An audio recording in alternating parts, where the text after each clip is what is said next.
Hello everyone, welcome back to Defence Tayari. आज हम बात करेंगे कॉन्स्टिट्यूशनल बॉडीज की और उनके फंक्शंस क्या क्या हैं उनके बारे में। जैसा कि आप सभी जानते हैं कि जो इंडियन कॉन्स्टिट्यूशन उसमें कुछ बॉडीज जो हैं उनको उसमें रखा गया है, तो उनके बारे में हम बात करेंगे। उससे पहले अगर आपने चैनल को सब्सक्राइब नहीं किया है, चैनल को सब्सक्राइब जरूर करिए। आगे बढ़ते हैं और देखते हैं कि क्या होती हैं कॉन्स्टिट्यूशनल बॉडीज। तो सबसे पहले ये जो कॉन्स्टिट्यूशनल बॉडीज होती हैं तो which mentioned in the constitution of India, यानी कि वो बॉडी जो कॉन्स्टिट्यूशन ऑफ इंडिया में मेंशन्ड है और their powers and functions and authorities are derived from the constitution itself। यानी कि जो उनकी पावर्स हैं, जो उनके फंक्शंस हैं, जो अथॉरिटीज हैं उनके पास जो दी गई हैं, वो सब क्या है कॉन्स्टिट्यूशन में ऑलरेडी रिटन है। और अगर कोई भी उसमें चेंज किया जाता है, in change in them would require amendment in the constitution, यानी कि अगर कोई चेंज करना हो तो उसके लिए हमें क्या अमेंडमेंट की जरूरत पड़ती है। और आप सभी जानते हैं अमेंडमेंट कैसे किया जाता है कॉन्स्टिट्यूशन में। आगे बढ़ते हैं और देखते हैं कौन कौन सी कॉन्स्टिट्यूशनल बॉडीज हैं। तो election commission, finance commission, UPSC union public service commission, and states के जो पब्लिक सर्विस कमीशन होते हैं वो controller and auditor general of India यानी कि सीएजी। फिर आगे बढ़ते हैं देखते हैं क्या है। So national commission for backward classes, national commission for एससीज scheduled caste, national commission for STs scheduled tribes, और अटॉर्नी जनरल ऑफ इंडिया यानी कि एजी। ये सारे जो हैं ये कॉन्स्टिट्यूशनल बॉडीज हैं। आगे बात करते हैं वन बाय वन करके कि क्या है फंक्शन है। तो सबसे पहले आप लेते हैं इलेक्शन कमीशन को।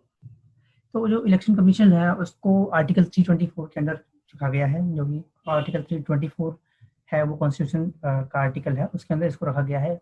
और ये एक इंडिपेंडेंट एंड परमानेंट बॉडी है। इसके अंदर एक चीफ इलेक्शन कमिश्नर और 2 अदर इलेक्शन कमिश्नर्स होते हैं। आगे बढ़ते हैं, जो प्रेसिडेंट्स हैं वो इन जो भी जो चीफ इलेक्शन कमिश्नर्स होते हैं उनको अपॉइंट करते हैं, और चाहे वो चीफ हो या फिर जो दूसरे अदर होते हैं उनको, दोनों को ही प्रेसिडेंट अपॉइंट करता है। आगे chief election commissioner and other election commissioners have equal powers, यानी कि जो दोनों हैं या जब चीफ है या फिर जो अदर्स हैं उनके पास क्या है इक्वल पावर्स है। जो उनकी सैलरी और अलाउंसेस हैं या जो भी कुछ उनको मिलता है वो एक सुप्रीम कोर्ट के जज के इक्वल मिलता है। और they hold office for a term of 6 years और until they attain the age of 65 years, यानी कि दोनों में से जो पहले हो जाए, या तो 65 ईयर्स पहले हो जाए या फिर 6 साल, उन दोनों में से कोई अगर जो भी पहले हो जाएगा उस हिसाब से वो फिर रिटायर हो जाएंगे। आगे बढ़ते हैं कि जो इलेक्शन कमीशन है फॉर्म कब हुआ था, तो 25 जन 1950 में बनाया गया था इसको। जो इसका हेडक्वार्टर है निर्वाचन सदन अशोका रोड, न्यू दिल्ली। और वेबसाइट इसकी सबको पता है eci.gov.in। आगे बढ़ते हैं, तो जो पहले हमारे चीफ इलेक्शन कमिश्नर थे वो थे सुकुमार सेन, और जो अभी करंट में है वो है सुनील अरोड़ा।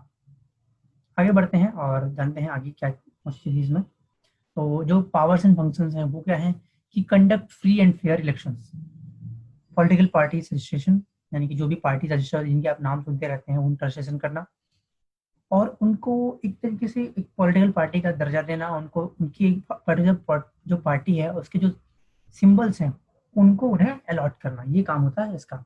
आगे और जैसे कि जो भी ऑफिसर्स हैं, अगर कहीं पे कोई भी इलेक्शन स्टार्ट होने वाले हैं तो उनके लिए जो ऑफिसर्स को अलॉट करना या अपॉइंट करना वो इनका काम होता है। और देखो बता दें आपको कि जो स्टेट लेवल पे जो हेड होता है वो उसको कहते हैं इलेक्टोरल ऑफिसर, और जो डिस्ट्रिक्ट लेवल पे होता है उसे कहते हैं रिटर्निंग ऑफिसर।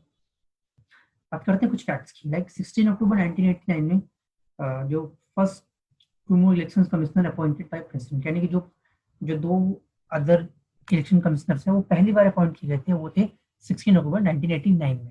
उसके बाद फिर क्या होगा कि जैन 1990 में इन दोनों को हटा दिया, जो मतलब यानी जो 2 ये पोस्ट थे उनको अबॉलिश कर दिया गया, लेकिन वापस से फिर से 1993 में प्रेसिडेंट ने जो 2 अदर इलेक्शन कमिश्नर्स हैं उनको फिर से अपॉइंट किया। तो ये कुछ नोटेबल थिंग्स थी जो आपको जाननी चाहिए थी। आगे बढ़ते हैं और देखते हैं कि आता है फाइनेंस कमीशन। फाइनेंस कमीशन को आर्टिकल 280 में रखा गया है इंडियन कॉन्स्टिट्यूशन के। ये एक क्वाजी फेडरल बॉडी है।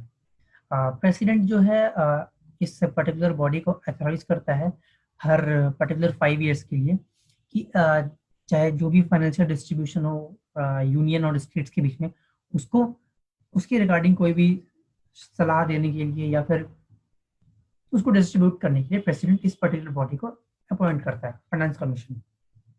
फाइनेंस कमीशन में होता क्या है, वो एक चेयरमैन एंड 4 अदर मेंबर्स होते हैं। जो कि सब जो चेयर, ये सारे के सारे जो मेंबर्स हैं वो प्रेसिडेंट के द्वारा अपॉइंट किए जाते हैं।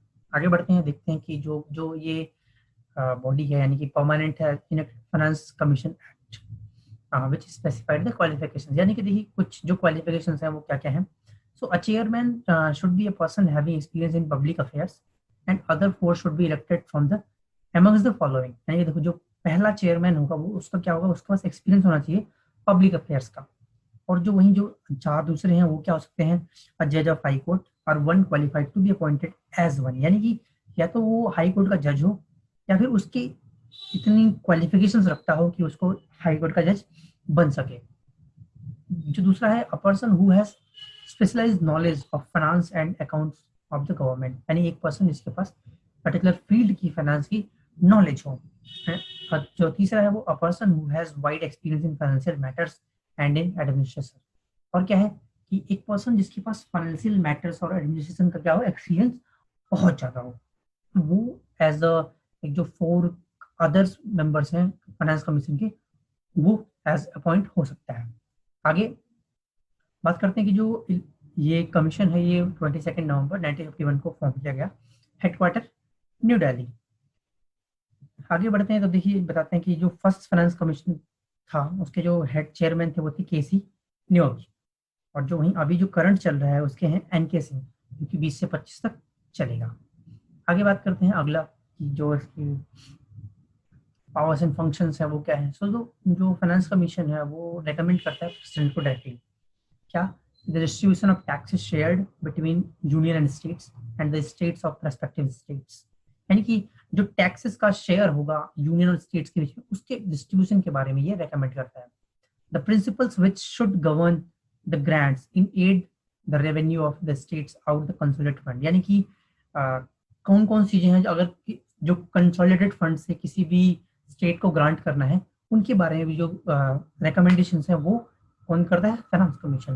The measures needed to augment the consolidated fund of state to supplement the sources of panchayat and municipalities in the state, यानी कि जो स्टेट्स की पंचायत हैं और म्यूनिसिपैलिटीज हैं उनको भी अगर कंसोलिडेटेड फंड से उन्हें फंड देना है उसके बारे में भी ये जो है मेजर्स ये रहते हैं।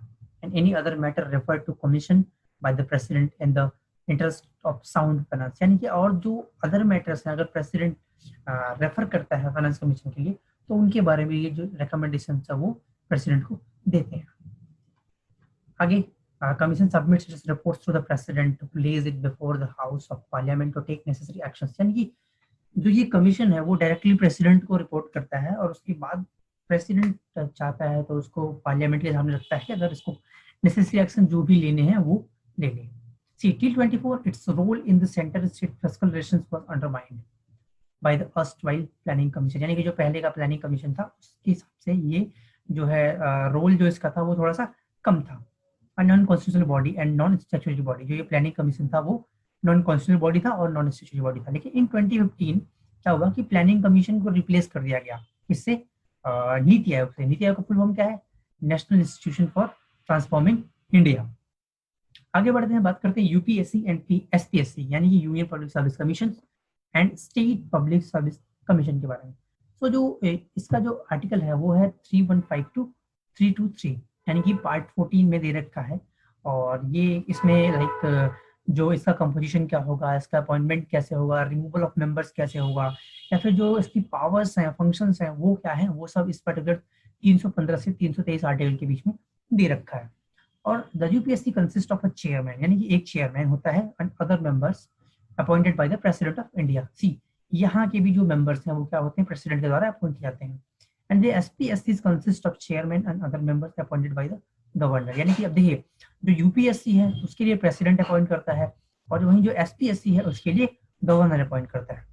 बात करते हैं एज क्राइटेरिया, जो यूपीएससी की एलिजिबिलिटी का है वो है क्या है कि इधर 6 years up to the 65 year age, ये दोनों में से जो पहले हो जाए। और वहीं जो एज क्राइटेरिया है स्टेट पब्लिक सर्विस कमीशन के लिए वो क्या है कि 6 ईयर्स या फिर 62 ईयर्स, यानी कि इन दोनों में से जो पहले हो जाएगा उसके बाद वो रिटायर हो जाएंगे।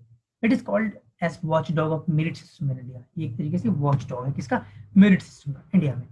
आगे बढ़ते हैं, it is the only central recruiting agency, और यही एक जो है लाइक सेंट्रल रिक्रूटिंग एजेंसी है The role of UPSC is not limited, but also recommendations made by it are only of advisory nature and hence not binding on the government. यानी कि जो UPSC का रोल है वो सिर्फ limited ही नहीं है, बल्कि जो इसकी रिकमेंडेशंस हैं वो कैसी हैं, सिर्फ एक एडवाइस के रूप में है, ना कि ऐसा कुछ नहीं कि अगर जो यूपीएससी ने कह दिया उसको गवर्नमेंट को मानना ही मानना है, ऐसा कुछ नहीं है। गवर्नमेंट उसके ऊपर डिपेंड करता है, गवर्नमेंट के ऊपर डिपेंड करता है कि वो क्या एक्शन लेना चाहती है और क्या नहीं। The same structure exists in the states as well, consisting the same organizational setup and same kind of functions confined to that particular state. यानी कि स्टेट में भी जो स्टेट पब्लिक सर्विस कमीशन उसका भी सेम है। Chairman and members of SPSCs are appointed by the governors but they can be removed by the president only.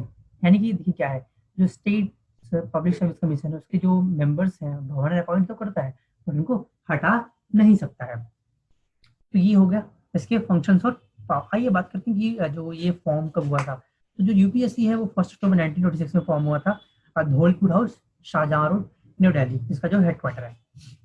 आगे बढ़ते हैं, बात करते हैं कि जो पहला यूपीएससी का चेयरमैन था वो था सर रॉस बेकर, और जो अभी में है वो है Pradeep Kumar Joshi, chairman of UPSC.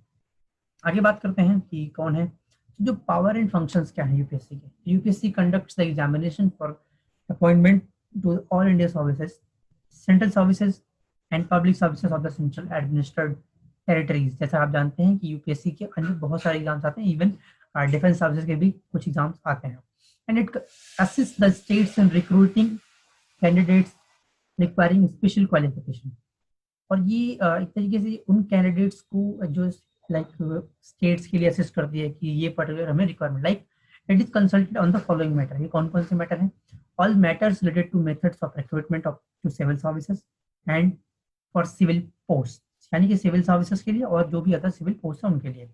The principles to be followed in making appointments to civil services and posts and making transfer and promotions from one service to another service, and the suitability of the candidate for such appointments, transfer and promotions। यानी कि एक candidate को like किस service में रखना है, कहाँ रखना है, उसके जो प्रिंसिपल हैं या किसी पर्टिकुलर पर्सन का ट्रांसफर कहाँ से कहाँ करना है, कैसे करना है, वो सबका जो पावर है वो यूपीएससी के पास होती है। आगे बढ़ते हैं तो disciplinary matters affecting a person serving under the government of India is civil activities including memorials, petitions relating to such matters. यानी कि जो ये डिसिप्लिनरी मैटर ये सब के बारे में भी यूपीएससी देखता है। And any claim of cost incurred by civil servant in defending legal proceedings instituted against him in respect of act done in the execution of his official duties। यानी कि किसी पर्टिकुलर पर्सन की जो official duties हैं या जो भी civil servant अगर कुछ ऐसा लगता है कि उसके द्वारा की गई कोई एक ग्रांट है जो या कोई जो क्लेम कर रहा है वो कॉस्ट का वो कुछ ज्यादा ही हो गया है तो उसके बारे में भी ये एडवोकेट करता है, उसको उसकी देखरेख भी करता है। यानी matters related to personal management referred to it by the president, या फिर कोई ऐसा पर्टिकुलर कंसर्न जो प्रेसिडेंट द्वारा इसको रेफर किया गया वो, right. Presents annually to the president a report as the work done by the commission, और ये एक एनुअली अपनी रिपोर्ट जो है वो प्रेसिडेंट को रिपोर्ट करता है। तो ये रही बेसिक डिटेल्स अबाउट जो कुछ परमानेंट यानी कि कॉन्स्टिट्यूशनल बॉडीज हैं